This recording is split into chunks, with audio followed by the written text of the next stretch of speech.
Iran और America के बीच चल रही तनातनी के बीच अब एक ऐसी खबर सामने आई है जिसने पूरी दुनिया का ध्यान अपनी ओर खींच लिया है। दावा किया जा रहा है कि अमेरिका ने ईरान को तेल प्रतिबंधों में अस्थायी राहत देने का प्रस्ताव दिया है। अगर ये खबर सच होती है तो इसका मतलब होगा कि अरबों डॉलर दोबारा ईरानी अर्थव्यवस्था में पहुंच सकते हैं और मिडिल ईस्ट पूरी ताकत का संतुलन बदल सकता है। लेकिन सवाल बना हुआ है, क्या वाकई अमेरिका अपने रुख में नरमी ला रहा है या फिर ये सिर्फ ईरान की रणनीतिक जानकारी युद्ध यानी कि इंफॉर्मेशन वॉर का हिस्सा है? क्योंकि अभी तक न तो अमेरिकी सरकार और न ही किसी बड़े पश्चिमी मीडिया संस्थान ने इन रिपोर्टों की आधिकारिक पुष्टि की है। फिर भी तेहरान से निकली इन खबरों ने वैश्विक राजनीति, तेल बाजार और परमाणु वार्ताओं को लेकर नई बहस छेड़ दी है। आज की इस विशेष रिपोर्ट में हम समझेंगे कि आखिर ये संभावित ऑयल सैंक्शन रिलीफ क्या है, ईरान इससे क्या चाहता है, अमेरिका पर दबाव क्यों बढ़ रहा है और अगर प्रतिबंधों में ढील मिलती है तो दुनिया का उस पर क्या असर पड़ेगा। दरअसल 2026 में अमेरिका, इजराइल और ईरान के बीच बढ़े सैन्य तनाव के बाद हालात बेहद संवेदनशील बने हुए हैं। एक तरफ अमेरिका ईरान के परमाणु कार्यक्रम को रोकना चाहता है तो दूसरी तरफ ईरान लगातार कह रहा है कि वो दबाव में नहीं झुकने वाला। इसी बीच अब ईरानी मीडिया का दावा है कि वॉशिंगटन ने बातचीत जारी रखने के लिए तेल प्रतिबंधों में टेम्पररी OFAC वेवर यानी कि अस्थायी राहत देने का प्रस्ताव रखा है। अब यहाँ समझना जरूरी है कि OFAC होता क्या है। OFAC यानी कि office of foreign asset control, ये अमेरिकी ट्रेजरी विभाग की वो संस्था है जो आर्थिक प्रतिबंध लागू करती है।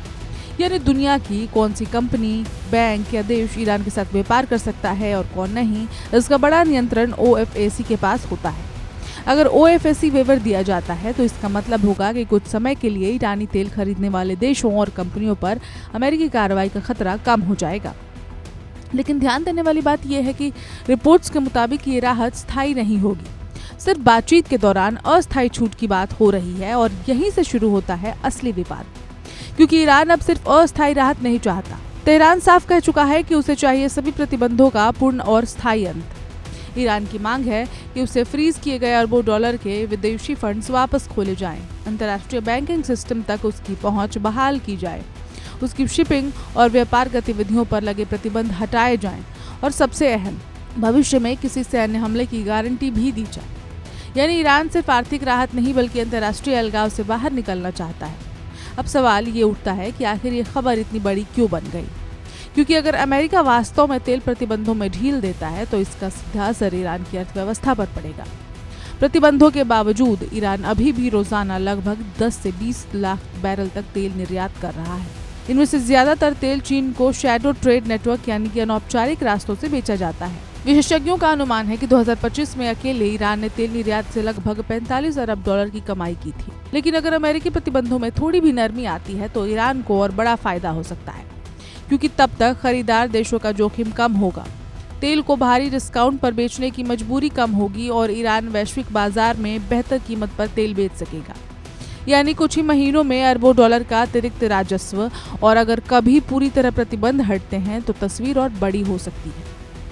याद कीजिए 2015 का JCPOA यानी ईरान न्यूक्लियर डील, उस समय जब प्रतिबंधों में राहत मिली थी तो ईरान की तेल बिक्री तेजी से बढ़ी थी, विदेशी निवेश आया था और उसकी अर्थव्यवस्था में बड़े उछाल देखने को मिले थे। विश्लेषकों का मानना है कि अगर आज पूरी तरह प्रतिबंध हट जाएं तो ईरान सालाना 15 से 50 अरब डॉलर तक अतिरिक्त तेल राजस्व कमा सकता है, और यही वजह है कि इस संभावित डील का विरोध भी तेज हो रहा है। अमेरिका और इजराइल में कई आलोचक कह रहे हैं कि किसी भी तरह की आर्थिक राहत सीधे सीधे ईरानी शासन और IRGC यानी कि रिवॉल्यूशनरी गार्ड्स को मजबूत करेगी। उनका तर्क है कि अतिरिक्त पैसा सिर्फ विकास में नहीं जाएगा बल्कि क्षेत्रीय प्रभाव बढ़ाने, हथियारों, ड्रोन नेटवर्क और प्रॉक्सी संगठनों को समर्थन देने में इस्तेमाल हो सकता है। वहीं दूसरी तरफ कुछ विशेषज्ञ मानते हैं कि कूटनीति ही युद्ध रोकने का आखिरी रास्ता है।